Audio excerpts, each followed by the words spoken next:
اعوذ باللہ من الشیطان الرجیم بسم اللہ الرحمن الرحیم ان الذین انا بے شک یقیناً الذین وہ لوگ جو امنو جو ایمان لائے وحاجروا اور ہجرت کی وجاہدوا اور جہاد کیا باموالہم اپنے مالوں سے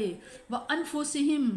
اور اپنی جانوں سے فی سبیل اللہ فی میں سبیل راستہ اللہ کی راہ میں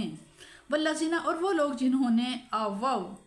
پناہ دی و نصروا اور مدد کی مہاجرین کی اولئک یہ وہ لوگ ہیں بعضهم ان میں سے بعض اولیاء دوست ہیں بعض ان دوسرے کے وہ ایک دوسرے کے دوست ہیں والذین اور وہ لوگ آمنوا جو ایمان لائے ولم یہاجروا وہ لوگ جو ایمان تو لے آئے لیکن ہجرت نہیں کی ما نہیں لاکم تمہارے لیے من ولایاتہم نہیں تمہارے ان کی وراثت سے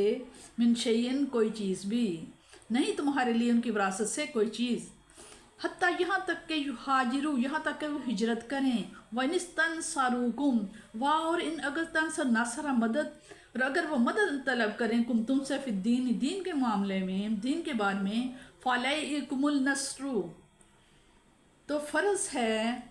کہ تم ان کی ناصر مدد کرو الا مگر عَلَىٰ قَوْمٍ مگر اس قوم کے خلاف نہیں بینکم جو تمہارے و بینہم اور ان کے درمیان میثاق جو معاہدہ ہو چکا ہے واللہ اللہ تعالیٰ بما جو تعملون جو تم عمل کرتے ہو بصیر سارا دیکھنے والا ہے اللہ تعالیٰ خوب دیکھنے والا ہے۔ اس آیت میں ملت اسلامی کے مختلف گروہوں کا ان کی اپنی الگ نوعیت کے لحاظ سے ذکر کیا گیا ہے اور ساتھ ہی ان کے باہمی دینی سیاسی تعلقات اور حقوق و فرائض کی نوعیت بیان کی گئی ہے۔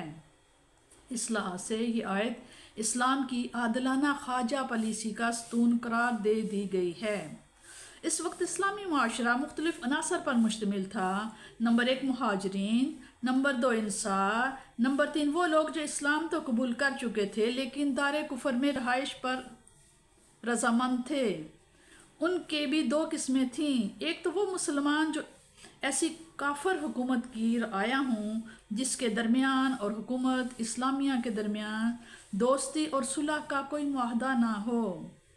دوسرے وہ مسلمان جو ایسی کافر حکومت کی رعایا ہوں جس کا اسلامی حکومت کے ساتھ دوستی کا معاہدہ ہو چکا ہو۔ اب ان مختلف عناصر کے درمیان تعلقات کی نوعیت کیا ہوگی اس کا بھی تفصیلاً ذکر کر دیا کہ مہاجرین اور انصار میں تو کامل موالات ہوگی، ایک دوسرے کی ہر طرح اعانت اور ہر خطرہ سے ایک دوسرے کی حفاظت لازمی ہوگی، لیکن وہ مسلمان جو کافر حکومت کی رعایا میں ہیں ان کے درمیان اور دارالاسلام کے اہل اسلام کے درمیان اسلامی اور دینی اخوت تو ہوگی لیکن سیاسی بھائی چارہ نہ ہوگا، ان کی حفاظت اور اعانت کی کوئی ذمہ داری خلیفہ وقت پر نہ ہوگی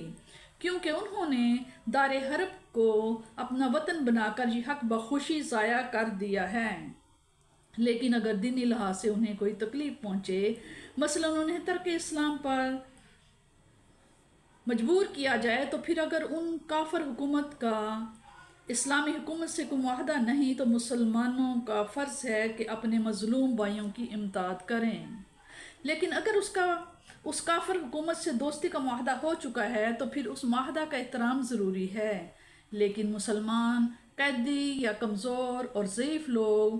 جو دار کفر میں مجبوراً اقامت گزین ہیں ان کی رہائی بالاتفاق تمام اہل اسلام پر فرض ہے۔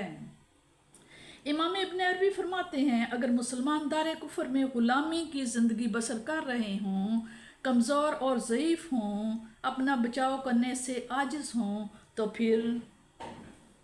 موالات باقی رہے گی، اور جب تک ہم میں سے ایک آنکھ بھی جھپک رہی ہو ان کی اعانت اور نصرت ہم پر فرض ہوگی۔